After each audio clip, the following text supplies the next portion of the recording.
안녕하세요. 평생학교 시청자 여러분, 역사학자 임용환입니다. 인간은 전쟁을 하고 전쟁에서 살아남기 위해서 국가를 만들고 전쟁 기술을 발달시켜 나갔습니다. 국가가 생존하려면 더 크고 강해져야 했고, 크고 강해지려면 정복지를 넓혀야 했습니다. 이렇게 정복지를 넓혀가는 과정에서 가장 큰 애로사항이 군수 보급입니다. 군대는 수레 없이 전진할 수 없습니다. 무기를 든 병사들만 도착하면 정복을 해도 지킬 수가 없고, 약탈을 한다고 해도 집으로 가져올 수가 없습니다. 이래저래 이겨도 저도 손해고 패자가 됩니다. 그 수레를 움직여주는 것, 군대가 멀리 행군하고 정복할 수 있게 해주는 것이 바로 바퀴입니다. 외국에서는 가끔 여러 전문가가 모여서 인류 문명을 바꾼 100가지 발명품, 이런 거 순위 매기는 놀이를 되게 좋아합니다. 제가 알기로는 항상 1, 2위를 다투는 발명품이 바퀴일 겁니다. 물론 바퀴가 전쟁에서만 쓰여진 건 아닙니다. 전쟁을 위해서만 개발한 것도 아니에요. 그런데 제 생각인데 전쟁이 바퀴의 발전을 가장 촉진한 건 맞는 것 같습니다. 예를 들어서 항공기가 다 전쟁 무기는 아닙니다. 라이트 형제가 비행기 만들었을 때 전쟁에 쓰려고 만든 건 아니었어요. 그러나 그 라이트 형제 비행기가 12초 날랐을 때 제일 먼저 달려온 사람은 국방부 직원이었습니다. 그리고 항공기 발전에 가장 크게 공헌한 건 전쟁이었습니다. 50년, 100년 동안 발전할 것이 전쟁 5년, 10년 동안에 순식간에 발전합니다. 바퀴도 마찬가지였던 것 같습니다. 지난 첫 시간에 제가 수메르 문명에 대해서 말씀드렸습니다. 그리고 수메르 문명 사회의 모습을 보여주는 그림이 발견되었다고 말씀드렸죠. 그 그림에는 수레, 사실은 군사용 전차도 있습니다.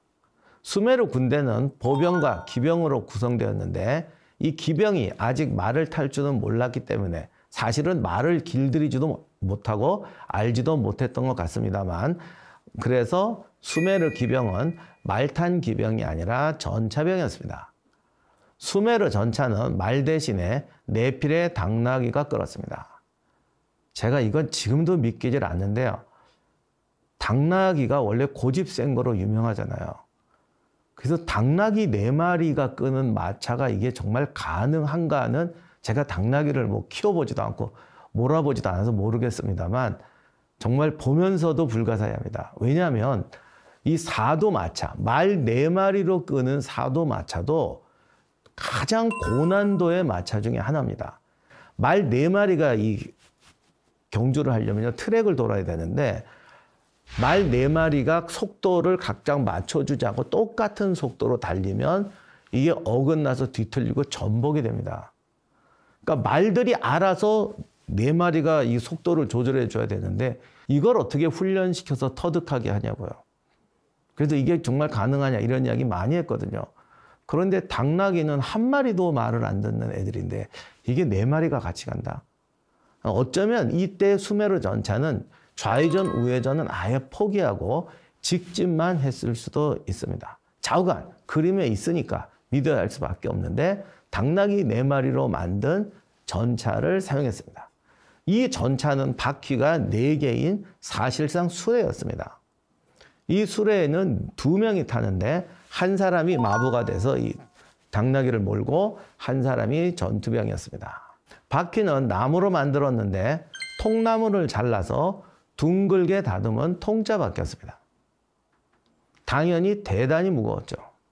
수메르의 바퀴는 여기서 끝났지만 나중에 개량된 바퀴의 역사를 보면 무거운 바퀴를 가볍게 만들기 위해서 아이디어를 냈습니다. 어떻게 하느냐? 파내는 거죠. 통나무 바퀴를 조금 파내서 가볍게 만듭니다. 여기서 더 발전한 것이 바퀴살입니다. 철기 시대가 되면 철제 바퀴살이 등장합니다.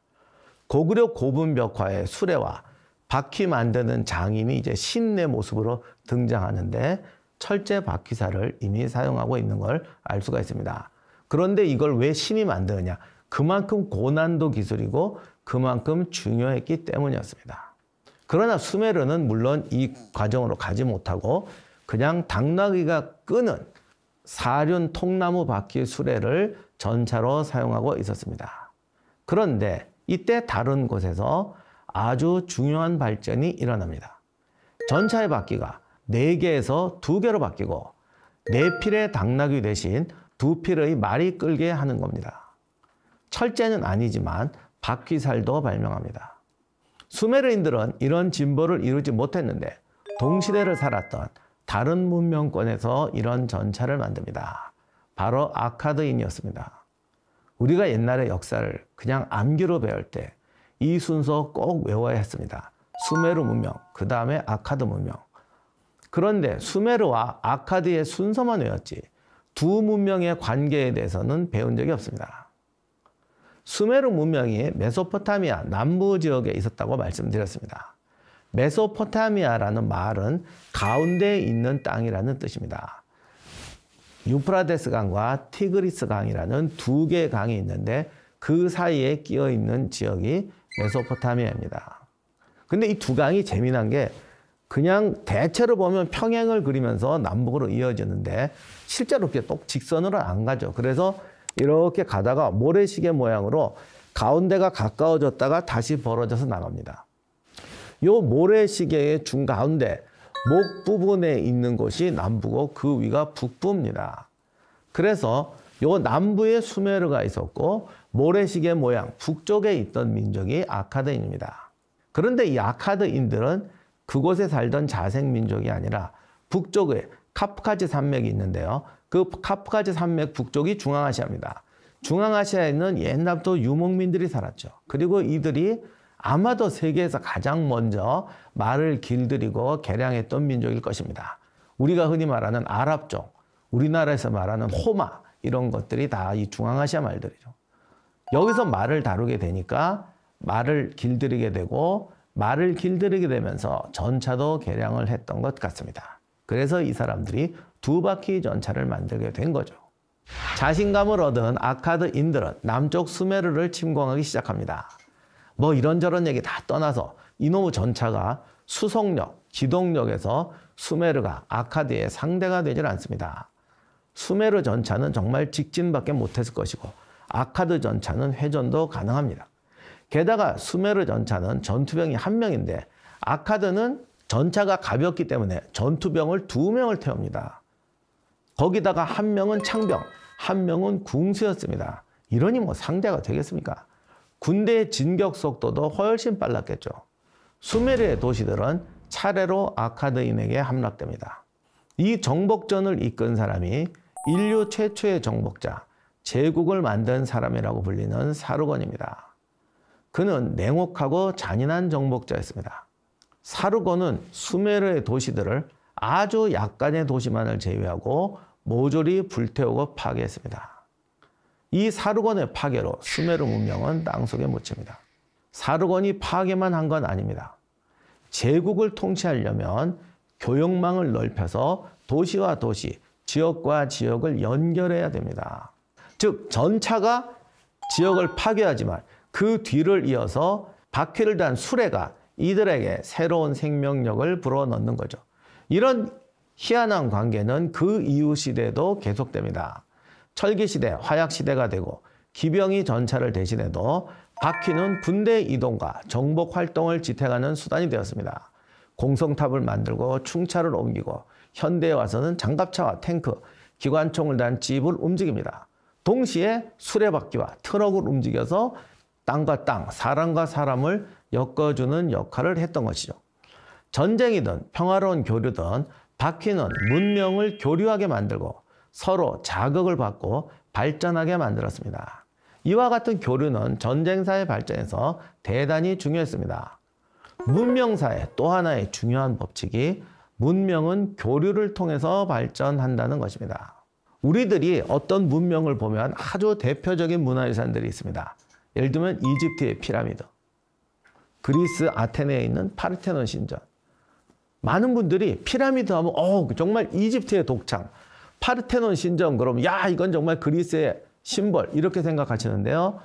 피라미드는 이집트의 토착 문명이 아니라 이집트를 정복했던 셈족과의 교류 속에서 탄생한 걸작입니다. 그리스의 파르테논 신전, 이집트 문명의 영향을 받아서 만들어진 신전입니다. 모차르트의 위대한 작품.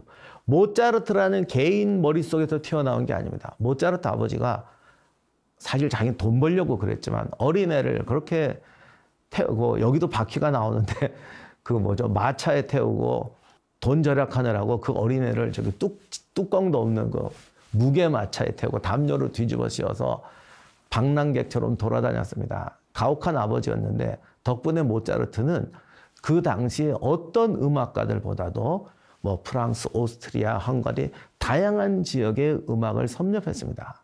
천재가 이렇게 돌아다녔으니 그 속에서 천재 중에 천재의 걸작이 나왔던 것이죠.